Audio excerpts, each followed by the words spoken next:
The year was 1888. London was the heart of the British Empire, the richest and most powerful city on earth. More than 5 million people lived within its boundaries.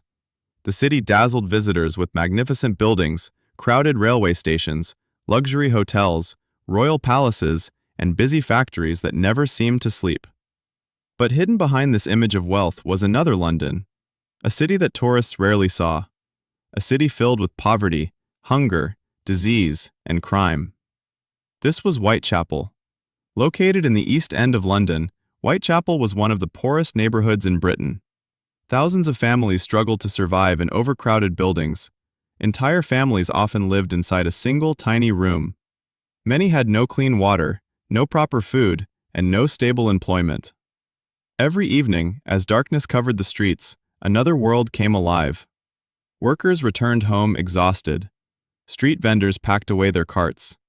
Public houses filled with drunken customers, and hundreds of desperate women walked into the night, hoping to earn enough money to survive until morning. Many of these women had lost their husbands. Others had no homes. Some slept in cheap lodging houses that charged only a few pennies for one bed. If they failed to earn enough money before midnight, they would sleep outside in the cold streets. Crime was everywhere. Pickpockets stole from crowded markets. Gangs controlled many neighborhoods. Violence was common. Police officers patrolled constantly, yet they could never fully control the chaos. Life in Whitechapel was already difficult, but during the summer of 1888, something far worse arrived. At first, people whispered about strange attacks. Then came frightening rumors. Women claimed they were being followed through the narrow streets by an unknown man. Some described him as well-dressed. Others believed he looked like an ordinary worker. Every witness remembered something different. No one could agree on his appearance. Then, on the morning of August 31st, 1888, everything changed forever. Near Bucks Row, a man walking to work discovered what he believed was a drunk woman lying on the ground. As he stepped closer, he realized she was dead. Her name was Mary Ann Nichols. Her throat had been brutally cut. The injuries shocked even experienced police officers. Doctors examined the body and immediately understood something terrifying. This was not an ordinary murder. The killer had acted with horrifying violence. News spread across London within hours. Newspapers rushed to print the story. Crowds gathered near the crime scene. Fear slowly began spreading through Whitechapel, but nobody knew. This was only the first chapter of a nightmare that would soon terrify the entire world. The murder of Mary Ann Nichols shocked Whitechapel, but the police initially believed they would quickly identify the killer. Detectives questioned local residents, searched nearby buildings, and interviewed dozens of witnesses. Every person seemed to have a different story. Some claimed they had seen a tall man wearing a dark overcoat. Others described a short man carrying a small black bag. One witness insisted the suspect had a thick mustache. Another swore the man was completely clean-shaven. There was only one problem. None of these descriptions matched. Victorian London had no CCTV cameras, no DNA testing, no fingerprint databases, no modern forensic science. Investigators relied almost entirely on eyewitnesses. Unfortunately, human memory is often unreliable. As days passed, newspapers criticized the Metropolitan Police. Many people believed the police were hiding information. Others claimed they were completely incapable of catching the murderer. Fear continued to spread through Whitechapel. Women refused to walk alone after sunset. Many carried small knives for protection. Some even paid strangers to escort them home at night. Local businesses closed earlier than usual. Parents warned their children never to leave the house after dark. Police patrols were increased throughout the district. Officers searched dark alleys every night, but the killer seemed to disappear like a ghost. Then, only 8 days after the first murder, he struck again. On the early morning of September 8, 1888, the body of Annie Chapman was discovered behind the backyard of 29 Hanbury Street. The scene was even more horrifying than the first murder. Her throat had been deeply cut. The killer had remained at the scene long enough to inflict terrible injuries that shocked even experienced surgeons. Doctors estimated that the murderer possessed surprising confidence.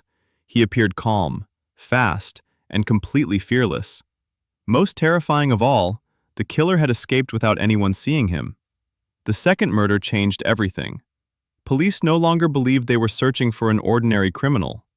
London newspapers gave the unknown murderer a frightening nickname. A monster was walking the streets. Every headline increased public panic. Thousands of people gathered outside police stations demanding answers. Rewards were offered.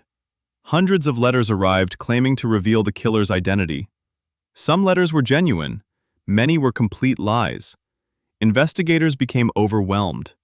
Every day brought new suspects. Every day brought new rumors.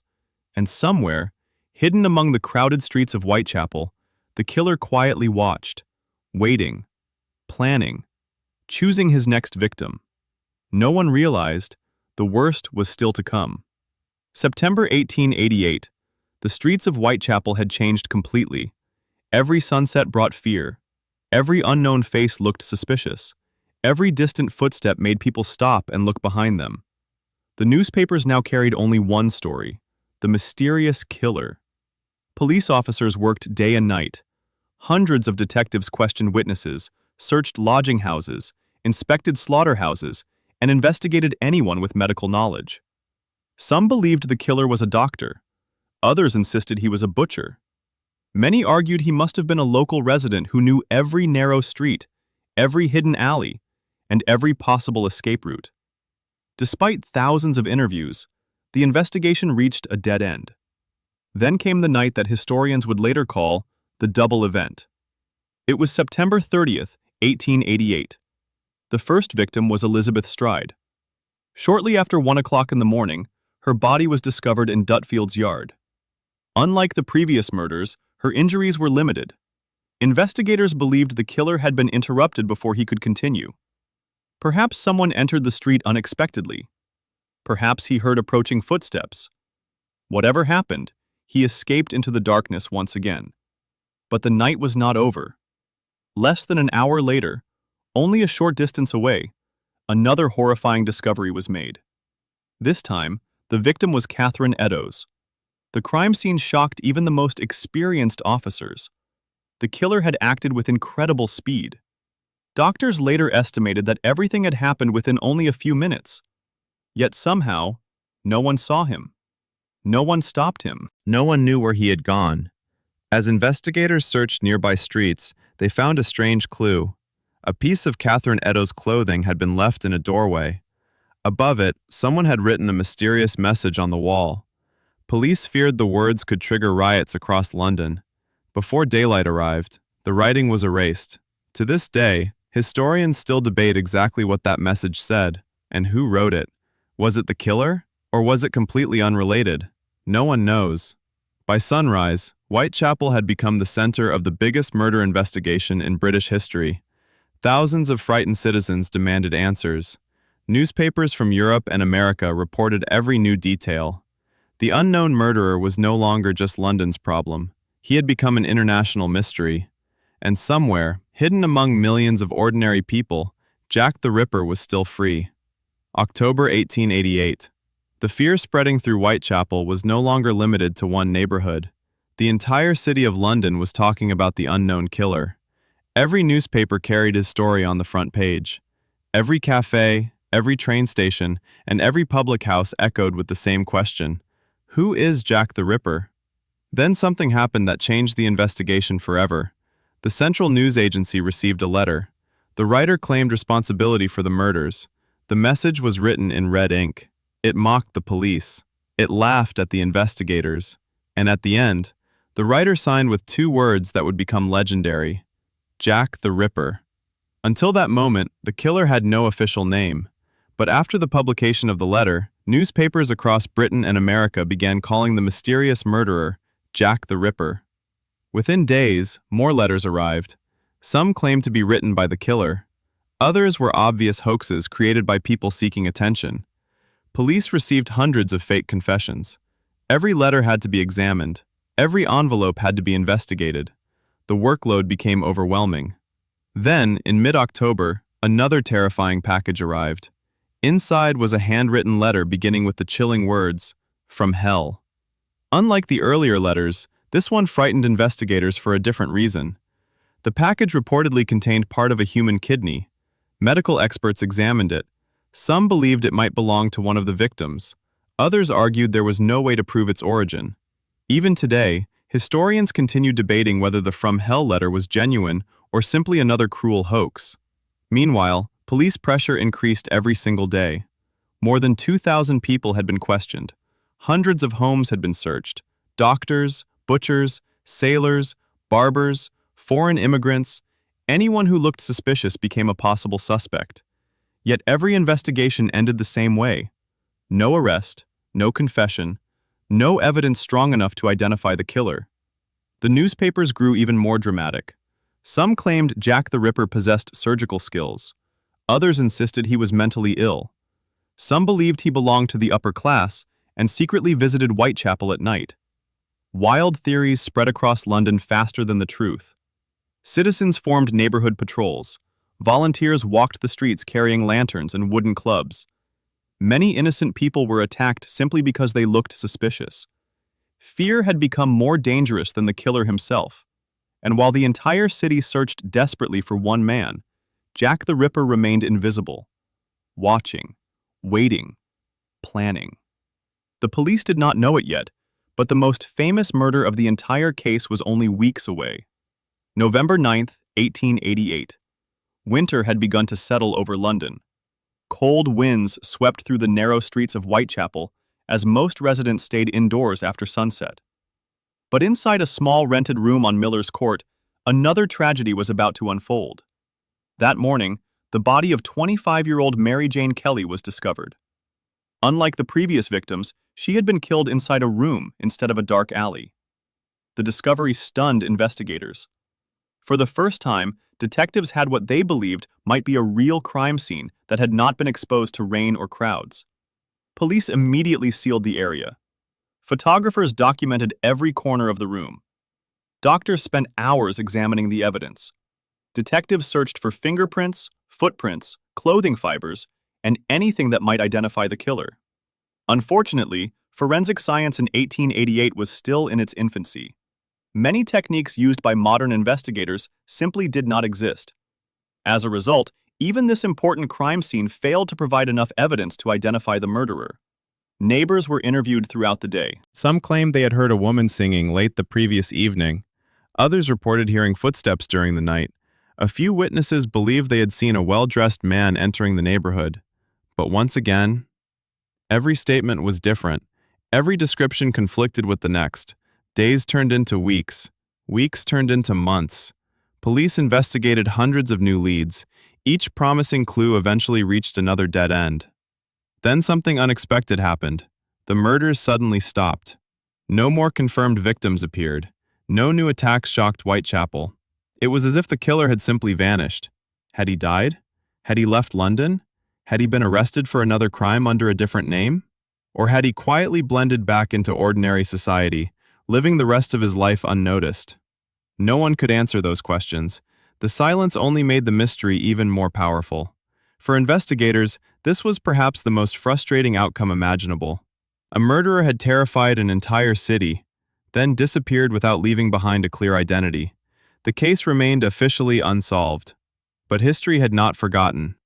Over the following decades, new detectives, historians, journalists, and researchers would reopen the case again and again.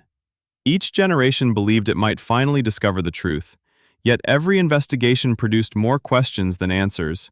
The legend of Jack the Ripper was only beginning. As the years passed, one question refused to disappear. If Jack the Ripper committed these terrible crimes, then who was he?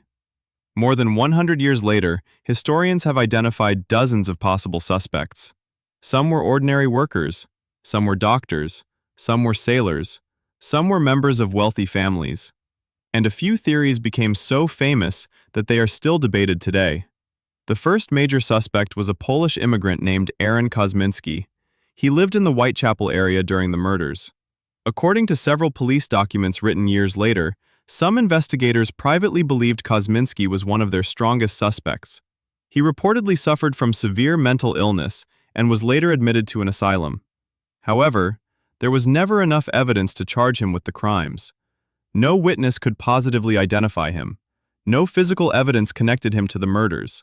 His name remained only a theory. Another famous suspect was Montague John Druitt. He was a school teacher and a qualified lawyer. Only weeks after the final known murder, Druitt's body was discovered in the River Thames. Some investigators later wondered whether his death explained why the murders suddenly stopped. But once again, no direct evidence connected him to Jack the Ripper.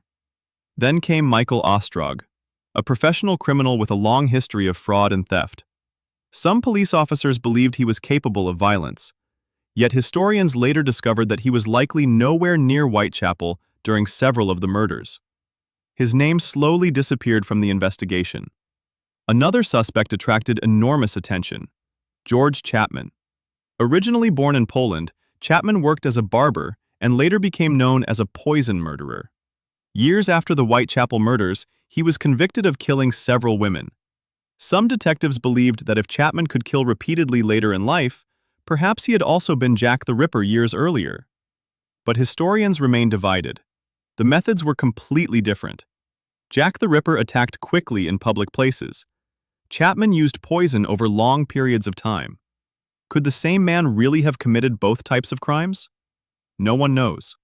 As each suspect was investigated, the mystery only became deeper. Every theory seemed convincing at first, but eventually, every theory revealed another unanswered question. And once again, Jack the Ripper slipped back into the shadows. As the 20th century began, the Jack the Ripper case transformed from a police investigation into one of history's greatest mysteries. The murders had ended. The killer had vanished, but the theories were only beginning. One of the most controversial ideas appeared many years after the crimes. It claimed that Jack the Ripper was connected to the British royal family. According to this theory, members of the royal household were secretly protecting an important person whose identity could never be revealed. Some writers even suggested that powerful organizations helped cover up the truth. The story became extremely popular in books, television documentaries, and Hollywood movies. It sounded exciting.